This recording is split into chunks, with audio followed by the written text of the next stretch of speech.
Assalamualaikum warahmatullahi wabarakatuh. Nama saya Muhammad Dafiq, NIM E2019-1088, Prodi Perbankan Syariah 2. Di sini saya akan memberi tanggapan atau mereview sebagai tugas UTS yang telah diberikan Bapak Dr. Abdul Wadud Nafis LC.MII selaku dosen pengampu mata kuliah Ekonomi Makro Islam. Langsung saja, pertama-tama saya akan mereview tugas milik teman saya sendiri, yaitu Mukholidul Fikriyah. Tugasnya yaitu tentang konsep dasar ekonomi Islam. Apa itu konsep dasar ekonomi Islam? Pertama yaitu ekonomi yang saat ini sedang berkembang di dunia ada dua aliran, yaitu aliran kapitalis dan sosialis. Sebelum kita mengetahui apa itu ekonomi Islam, maka kita juga harus mengetahui apa itu ilmu ekonomi yang dimana bahwa membahas perilaku manusia dalam memenuhi kebutuhannya. Baru kita bisa langsung membahas tentang ekonomi Islam, yaitu perilaku manusia dalam memenuhi kebutuhannya agar terciptanya suatu falah yang tak bisa lepas dari prinsip dan nilai Al-Quran, Sunnah, Ijma, serta Qiyas. Ada pula perbedaan antara ekonomi kapitalis, sosialis, dan ekonomi Islam.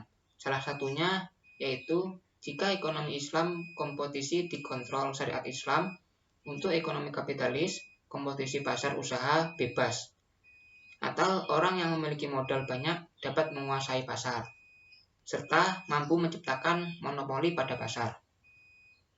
Sedangkan ekonomi sosialis itu adalah segala sesuatu perdagangan ataupun transaksi sudah diatur langsung oleh pemerintah. Dasar dari ekonomi Islam yaitu diantaranya tauhid atau keesaan Tuhan, al-siddiq dan amanah, mengakui hak milik individu dan umum, al-adil atau adil, at-tawazun keseimbangan, at-ta'awun tolong-menolong. Ada pula prinsip-prinsip ekonomi Islam yaitu maisir, artinya tidak boleh terjadi adanya transaksi semacam judi, goror atau tipu menipu, riba atau bunga atau melebihkan pengembalian. Baik, terima kasih. Selanjutnya saya akan mereview tugas teman saya yang kedua, yaitu milik saudara Muhammad Angga Badruzzaman. Tugas yang kedua ini yaitu tentang ekonomi terbuka. Apa itu ekonomi terbuka? Ekonomi terbuka adalah perekonomian suatu negara yang terlibat luas dalam perdagangan antar negara. Hampir seluruh negara di dunia menganut perekonomian internasional. Artinya, terjadi ekspor dan impor. Dengan mengikuti perdagangan internasional dapat memacu ekonomi nasional, karena akan memperluas pasar dan meningkatkan daya saing produksi negeri. Yang kedua yaitu konsekuensi dari perekonomian terbuka. Dari segi ekonomi makro, ekonomi terbuka berarti ada pasar keempat dalam proses perekonomian, yaitu pasar luar negeri. Adanya pasar luar negeri mempunyai konsekuensi yang lebih lanjut terhadap pasar-pasar lainnya. Khususnya ada konsekuensi penting yang menyangkut penyesuaian pengertian tiga konsep, yaitu diantaranya yang pertama yaitu permintaan agregat atau di pasar barang. Maka permintaan barang dan jasa ini akan meningkat karena terjadi penambahan pasar luar negeri. Yang kedua yaitu jumlah uang yang beredar. Artinya itu yaitu dari pasar barang akan bertambah. Yang ketiga yaitu harga barang atau jasa. Kemudian harga barang dan jasa akan berubah, bisa jadi lebih mahal atau bisa jadi lebih murah. Yang ketiga, dari komponen-komponen ekonomi terbuka yaitu sirkulasi aliran pendapatan. Di sini ada 4 sektor. Yang pertama yaitu perusahaan. Pendapatannya dari menjual produknya kepada pemerintah, rumah tangga maupun luar negeri. Kemudian pengeluaran perusahaan dari memberi faktor produksi seperti tenaga kerja atau juga membeli barang dari luar negeri, dan juga membayar pajak penghasilan perusahaan kepada pemerintah. Yang kedua yaitu rumah tangga. Di sini pendapatan rumah tangga berasal dari penjualan faktor produksi seperti menjual tanah, tenaga kerja, dan dari upah gaji dari pemerintah. Bisa juga dari menjual produknya ke luar negeri. Kemudian pengeluaran rumah tangga tersebut yaitu membeli produk dari perusahaan atau luar negeri untuk dikonsumsi. Kemudian juga membayar pajak penghasilan. Yang ketiga yaitu pemerintah. Pendapatan pemerintah itu berasal dari pembayaran pajak perusahaan maupun pajak penghasilan rumah tangga.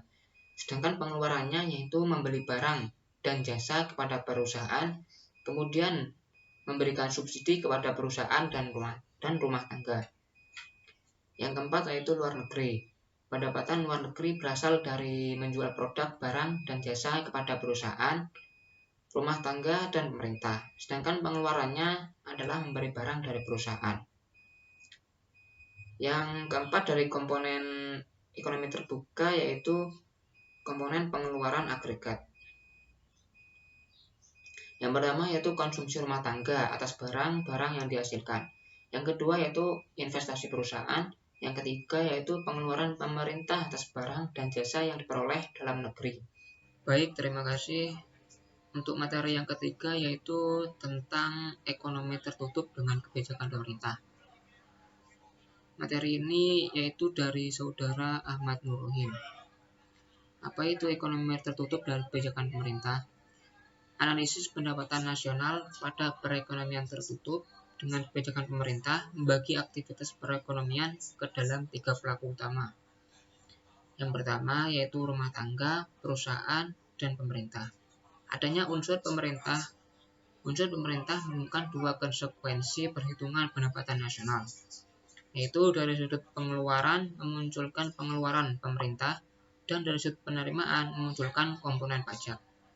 Keterlibatan peran pemerintah dalam perekonomian membawa konsekuensi pada interaksi antara pelaku ekonomi. Ada 2 konsekuensi dari hadirnya pemerintah dalam perekonomian 3 sektor. Pertama, pemerintah akan menerapkan pajak. Pungutan pajak akan menjadikan pendapatan rumah tangga menurun. Konsumsi rumah tangga akhirnya akan menurun. Kedua, dari sisi lain adanya pajak akan membuat pemerintah dapat melakukan konsumsi. Konsumsi yang dilakukan oleh pemerintah ini dapat mendorong kenaikan belanja agregat.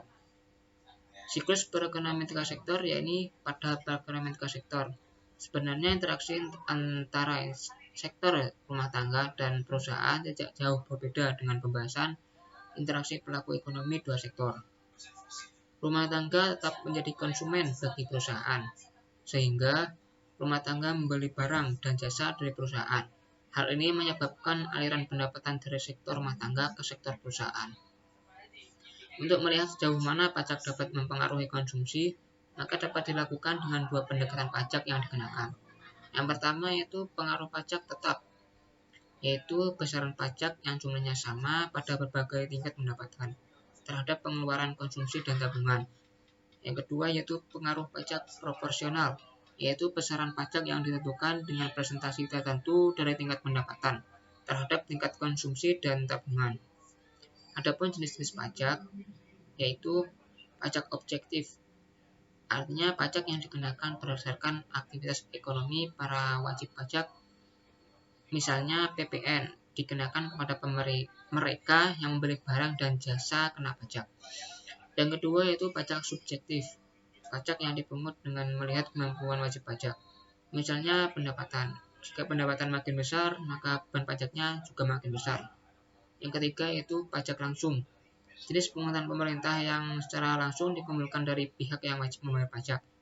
Pajak yang secara langsung dipungut dari orang yang berkewajiban untuk membayar pajak. Yang keempat yaitu pajak tak langsung, pajak yang bebannya dipindah-pindahkan kepada pihak lain. Artinya yang menanggung beban pajak tersebut adalah para konsumen. Pajak yang diterima pemerintah akan digunakan untuk membiayai berbagai kegiatan pemerintah. Di negara-negara yang sudah sangat maju, pajak adalah sumber utama dari pembelanjaan pemerintah. Sebagian dari pengeluaran pemerintah adalah untuk membiayai administrasi pemerintahan dan untuk membiayai kegiatan-kegiatan pembangunan, membayar gaji pegawai-pegawai pemerintah, membiayai sistem pendidikan dan kesehatan rakyat, membiayai pembelanjaan untuk meningkatkan bersenjata dan membiayai berbagai jenis infrastruktur yang penting. Artinya dalam pembangunan adalah beberapa bidang penting yang akan dibiayai pemerintah. Keberadaan peran pemerintah dalam perekonomian tingkat sektor menjadikan interaksi antara pelaku ekonomi menjadi lebih baik atau menjadi lebih banyak. Setidaknya ada 4 garis arah interaksi antara pelaku ekonomi yang terjadi hanya dengan penambahan sektor pemerintah. Sekian dari saya, semoga bermanfaat. Wassalamualaikum warahmatullahi wabarakatuh.